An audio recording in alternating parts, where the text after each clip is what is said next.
Tungabhadra dam gate పునరుద్ధరించే ప్రక్రియ అత్యంత వేగంగా కొనసాగుతుంది అన్నారు మంత్రి పయ్యావుల. గేటు ఏర్పాటుకు సంబంధించి అడ్డంకిగా ఉన్న 30 టన్నుల కౌంటర్ వైట్ తొలగింపు పూర్తయిందన్నారు. అధికారుల బృందంతో పర్యవేక్షణ చేస్తున్నామన్న మంత్రి పయ్యావుల తొలి గేటు దించేలా కార్యాచరణ ప్రణాళిక సిద్ధం చేశామన్నారు.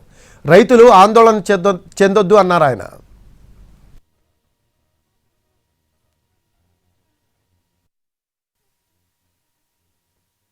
తుంగభద్ర హై లెవెల్ కెనాల్లో గేట్ నెంబర్ 19 ఏదైతే కొట్టుకుని పోయి దాన్ని పునరుద్ధరించేటువంటి కార్యక్రమాలు చేపడుతున్నామో ప్రతి గంటకు కూడా అక్కడ ఏం జరుగుతుంది అనేటువంటిది ప్రత్యక్షంగా చూసుకోవడం జరుగుతూ ఉంది. అక్కడ ఉన్నటువంటి మన అధికారుల బృందం నుంచి పర్యవేక్షించుకుంటున్నాం.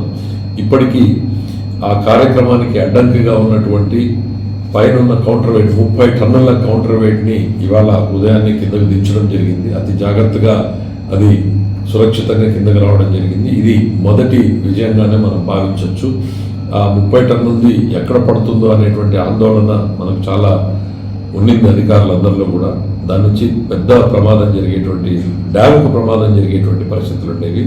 దాన్ని 90 టన్నుల క్రేన్లు 2 పెట్టుకొని ఇవాళ ఉదయాన్నే సురక్షితంగా దాన్ని కిందకి దించడం జరిగింది.